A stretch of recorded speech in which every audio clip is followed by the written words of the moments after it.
Hello everyone, मेरा नाम है राहुल विश्वकर्मा और इस वीडियो में हम देखने वाले हैं 5G टेक्नोलॉजी। सबको पता रहेगा इंडिया में 5G लॉन्च हो चुका है और जियो और एयरटेल ने 5G लॉन्च किया और आपको 5G का सिग्नल भी मिलता रहेगा, राइट। तो सब लोग ने अभी स्क्रीनशॉट रखना स्टार्ट कर दिया है, स्टेटस रखना स्टार्ट कर दिया है कि 300 MB मिल रहा है, 400 MB मिल रहा है, 500 MB का स्पीड मिल रहा है। ये सारा स्पीड क्यों आ रहा है इतना? 5G है क्या, काम कैसे करता है, तो इस वीडियो में समझेंगे। तो पहले हम लोग जान लेते हैं 5G का हिस्ट्री क्या है। तो देखो, 5G स्टार्ट हुआ था पहले 1G से, यानी कि फर्स्ट जनरेशन से 5 जनरेशन समझते हैं। तो फर्स्ट जनरेशन जो स्टार्ट हुआ था वो 1980, सारा बवाल 1980 में स्टार्ट हुआ था। जहाँ पे आप अगर रहते उस समय तो सिर्फ अपनी गर्लफ्रेंड को वॉइस कॉल कर सकते थे। उसके बाद आया 1990 में लॉन्च हुआ 2G। 2G में आप क्या कर सकते थे, वॉइस कॉल तो कर ही सकते थे, साथ साथ अपनी गर्लफ्रेंड को मैसेज भी कर सकते थे। ठीक है, सपोज आपका कॉलिंग का खत्म हो गया तो आप मैसेज से काम चला सकते थे, या ज़्यादा रात हो गया तो मैसेज पे बात कर सकते थे। उसके बाद आया 2000 में लॉन्च हुआ 3G। यहाँ से और बवाला बढ़ गया, क्योंकि यहाँ पे आप वॉइस कॉल तो कर सकते थे, टेक्स्ट मैसेज का साथ साथ इंटरनेट अब एक्सेस करना इजी होने लगा, यानी कि वेबसाइट एंड ऑल एक्सेस कर सकते थे। ठीक है, यहाँ पे आई थिंक इसी सालों में व्हाट्सएप भी लॉन्च हुआ था। ठीक है, व्हाट्सएप पे टेक्स्ट मैसेज यहाँ पे स्टार्ट हो चुका था आई थिंक। उसके बाद आया 2010 में लॉन्च हुआ 4G। और 4G लॉन्च होने के बाद 3G में क्या हुआ था, इंटरनेट तो स्टार्ट हो गया था, बट प्रॉब्लम ये था कि स्पीड बहुत कम था। मतलब 1 GB का आपको अगर कोई भी पिक्चर डाउनलोड करना है, मूवी डाउनलोड करना है, तो उसके लिए आप दो से 3 या 4 घंटे लग जाते थे। लेकिन 4G में ये स्पीड बहुत ही फास्ट हो गया, यानी कि 20-30 या आधे आधे घंटे में आपको ज़्यादा ज़्यादा मैक्सिमम मूवी डाउनलोड कर सकते थे 4G में। ठीक है, 4G में आप क्या कर सकते थे, कॉल तो कर ही सकते थे, मैसेज सेंड कर सकते थे, प्लस आप वीडियो कॉल कर सकते थे।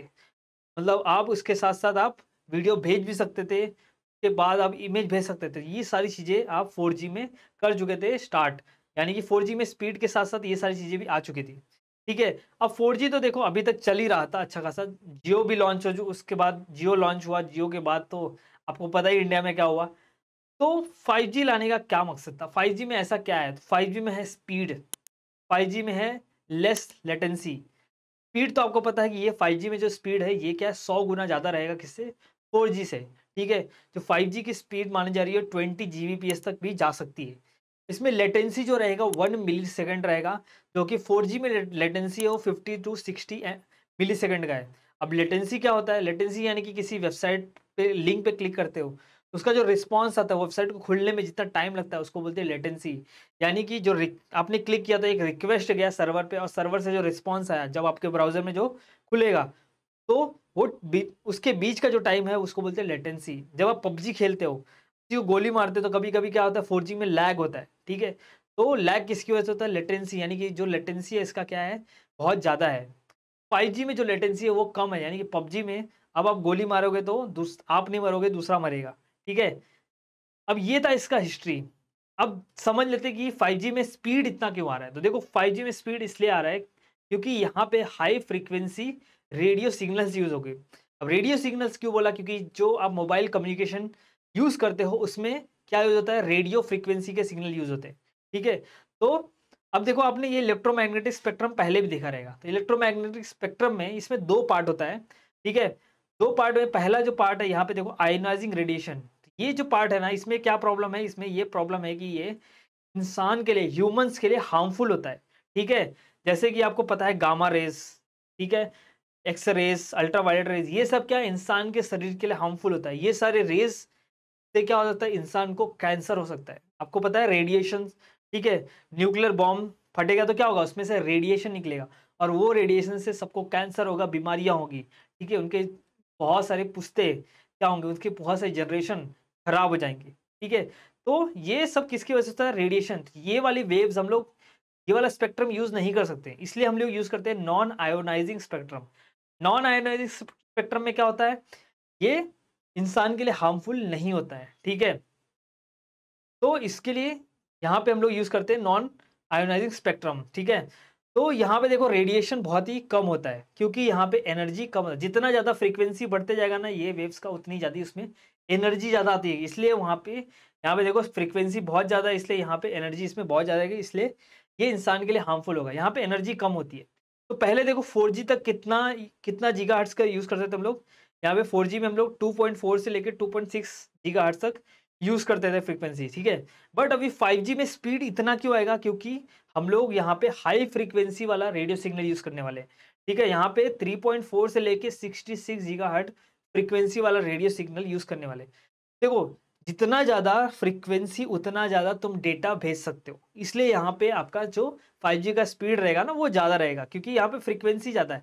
जितनी ज़्यादा फ्रीक्वेंसी उतना ज़्यादा डेटा तुम ट्रांसमिट कर सकते हो, ठीक है। अब देखो प्रॉब्लम यहाँ पे एक है, जैसे कि मैंने बताता हूँ हमेशा हर चीज़ का एडवांटेज और डिसएडवांटेज ये है कि प्रॉब्लम ये है कि ये जो जितनी ज़्यादा फ्रीक्वेंसी होती है ना, उतना ज़्यादा यहाँ पे क्या होता है, जैसे कि ये अगर सिग्नल बिल्डिंग से लड़ जाता है या फिर पेड़ से लड़ता है या फिर वेदर खराब हो जाता है, तो उस केस में क्या होता है, ये मर जाते हैं, ये जल्दी मर जाते हैं, ठीक है। ये ज़्यादा डिस्टेंस कवर नहीं कर पाते, ठीक है। तो ये अगर जितना ज़्यादा फ्रीक्वेंसी बढ़ेगा उतना ज़्यादा ये डिस्टेंस कम कवर करेंगे। तो इससे बचने के लिए इसको तो सॉल्यूशन ढूंढा गया कि जो आपका एरिया होता है, ठीक है, आप जो आपका एरिया होता है तो पहले उसको सेल्स में डिवाइड किया जाता है। अब देखो ऐसा हेक्सागोनल सेल्स में डिवाइड किया जाता है और उसके बाद इसके बीच में एंटीना लगाया जाता है, ठीक है। तो 4G में यही किया जाता था, इसके बीच में एंटीना लगाया जाता था, ताकि ये देखो पहली बात तो हेक्सागोनल जो होता है ये आराम से एक दूसरे के साथ बैठ जाता है और इससे ज़्यादा एरिया भी कवर होता है, ठीक है। तो 4G में भी यही किया जाता था, बट 4G में बड़े बड़े एंटीना लगाए जाते थे। क्यों 4G में बड़े एंटीना लगाए जाते थे, क्योंकि 4G में जो ये फ्रीक्वेंसी थी ये कम थी, तो जब फ्रीक्वेंसी रही कम रहेगी तो ये ज़्यादा डिस्टेंस कवर करेगा, ठीक है। इसलिए बड़े बड़े एंटीना लगे थे और दूर दूर एंटीना लगे रहते थे, ठीक है। बट यहाँ पे अभी क्या हो गया, जैसे मैंने फ्रीक्वेंसी बढ़ेगी तो क्या होगा, एरिया कम कम कवर करेगा, क्योंकि कुछ भी ऑब्स्टेकल आ गया, बिल्डिंग आ गई, घर आ गया, ओके, पेड़ आ गया, तो वो वहाँ से उसकी सिग्नल कमज़ोर हो जाएगा, मर जाएगा, ठीक है। तो ये ज़्यादा डिस्टेंस कवर नहीं कर रहा, इसके लिए यहाँ पे जो सेल्स है उसके अंदर स्मॉल सेल्स या स्मॉल एंटीना लगाना चालू किया है। तो 5G में क्या होगा, स्मॉल एंटीनाज होंगे, देखोगे तो आपका जो लाइट रहेगा, स्ट्रीट लाइट रहेगा, उसके ऊपर भी एंटीना मिलेगा आपको, ऐसा नॉर्मल खंबे में भी एंटीना मिलेगा, छोटे छोटे एंटीना लगे रहेंगे और ये सारे एंटीना क्या करेंगे, कनेक्टेड रहेंगे किससे, मैक्रो एंटीना से, जिसको मैक्रो सेल बोला जाता है। स्मॉल सेल कनेक्टेड रहेंगे मैक्रो एंटीना यानी कि इससे बड़ा एंटीना से, ठीक है। इसके थ्रू फिर ये लोग कम्युनिकेट करेंगे, इसके थ्रू अलग अलग फ्रीक्वेंसी पे डेटा को भेजा जाएगा, ठीक है। और ये जो वेव मैंने बोला है यहाँ से जो 5G जो फ्रीक्वेंसी यहाँ पे यूज करने वाला है उससे बोलते हैं मिलीमीटर वेव। मिलीमीटर वेव क्यों बोला जाता है, क्योंकि ये शॉर्ट डिस्टेंस मतलब छोटा डिस्टेंस कवर करेगा, बट इसकी फ्रीक्वेंसी ज़्यादा होती है, इसलिए बहुत ज़्यादा डेटा ट्रांसमिट करेगा, इसलिए 5G क्या होता है, फास्ट होता है, ठीक है। अब देखो इसमें और दो बहुत ही अमेजिंग टेक्नोलॉजी यूज होने वाली है 5G में। एक तो यूज होने वाला है मीमो। मीमो यानी कि मल्टीपल इनपुट मल्टीपल आउटपुट, ठीक है। तो यहाँ पे देखो जो 4G में ये यूज हो रहा है, 4G में क्या हो रहा है, एक इनपुट और एक दूसरा आउटपुट ये यूज होता है। एक ही इनपुट रहेगा और एक ही आउटपुट रहेगा, यहाँ से ये डेटा जाएगा, यहाँ से इनपुट लेगा, यहाँ से आउटपुट देगा, ठीक है। बट अब यहाँ पे क्या होगा, देखो इसलिए यहाँ पे डेटा कम ट्रांसमिट होता है। बट मीमो जब यूज करेंगे मीमो, तो यहाँ पे क्या होगा, बहुत ज़्यादा डेटा, यानी कि मल्टीपल इनपुट रहेगा और मल्टीपल आउटपुट रहेगा, ठीक है। बट यहाँ पे मीमो लगाने की वजह से प्रॉब्लम ये है कि जब इलेक्ट्रोमैग्नेटिक सिग्नल बहुत सारे एक पास में जाते हैं तो वहाँ पे इंटरफ्रेंस पैदा होता है, यानी कि वहाँ पे नॉइस पैदा हो सकता है, यहाँ पे प्रॉब्लम आ सकती है, डेटा जो होता है वो करप्ट हो सकता है, लॉस हो सकता है, ठीक है। तो उसके लिए क्या होगा, यहाँ पे एक दूसरा टेक्नोलॉजी यूज करेंगे, बीम फॉर्मिंग। बीम फॉर्मिंग में क्या होगा, जो डेटा यहाँ पे देखोगे तो जब रेडियो इलेक्ट्रोमैग्नेटिक सिग्नल निकलता है ना, तो ऐसा ऐसा निकलता है घूम घूम के पूरा चारों तरफ, ठीक है। बट यहाँ पे क्या होगा, जब ऐसा निकलेगा तो यहाँ पे इंटरफ्रेंस आएगा, उससे डेटा लॉस हो सकता है, डेटा करप्ट हो सकता है। उससे बचने के लिए यहाँ पे यूज करेंगे बीम फॉर्मिंग, यानी कि डेटा को बीम की तरह भेजा जाएगा, डेटा नहीं सिग्नल को बीम की तरह भेजा जाएगा यहाँ पे, ठीक है। यहाँ पे इसलिए इसको बोलेंगे बीम फॉर्मिंग। तो आप सर्च करोगे मीमो और बीम फॉर्मिंग तो आपको पता चलेगा कि ये 5G में यूज होने वाला है, ठीक है। तो आई होप आपको 5G समझ में आ गया, ये उसका थियरी है जो मैंने बताया, पूरा का पूरा वही है। तो 5G टेक्नोलॉजी आने के बाद अल्ट्रा एचडी वीडियोस आप देख सकते हो, reduce website load time, website का लोड टाइम कम हो जाएगा क्योंकि उसमें लेटेंसी बहुत कम होती है, reduce app load time, PUBG खेलोगे तो फटाफट गोली चलेगी और फटाफट लोग मरेंगे। Multiple time faster than 5G mostly बोला जा रहा है, 100 टाइम फास्टर होगा। आईओटी बेस्ड एप्लीकेशन जो होंगे वो ज़्यादा एडवांस जाएंगे, जैसे कि टेस्ला की कार होगी, ठीक है, जो ऑटोमेटेड कार होंगी अब बनाना और भी ईजी हो जाएगा, क्योंकि डेटा फटाफट वो डिटेक्ट करेगा, डेटा को फटाफट प्रोसेस करेगा, क्योंकि स्पीड बहुत हाई रहेगी, right, high speed data transfer. Okay, तो 5G में ये सारे फायदे हैं। ऑलराइट गाइस, इस वीडियो को यही एंड करते हैं, और अगर आपको वीडियो अच्छा लगा तो एक लाइक तो बनता है, और चैनल को सब्सक्राइब नहीं किया तो प्लीज़ सब्सक्राइब कर लो। मैंने देखा बहुत लोग वीडियो देखते हैं लेकिन चैनल को सब्सक्राइब नहीं कर रहे हैं। प्लीज़ इस चैनल को सपोर्ट करने के लिए प्लीज़ सब्सक्राइब करो और दूसरों के साथ शेयर करो, ताकि हम ग्रो हों और भी कंटेंट बनाएं, ताकि चीज़ें मैं जितना हो सके उतना ट्राई करो फ्री में रखने के लिए, ठीक है। तो मिलते हैं नेक्स्ट वीडियो में, टिल देन बाय बाय।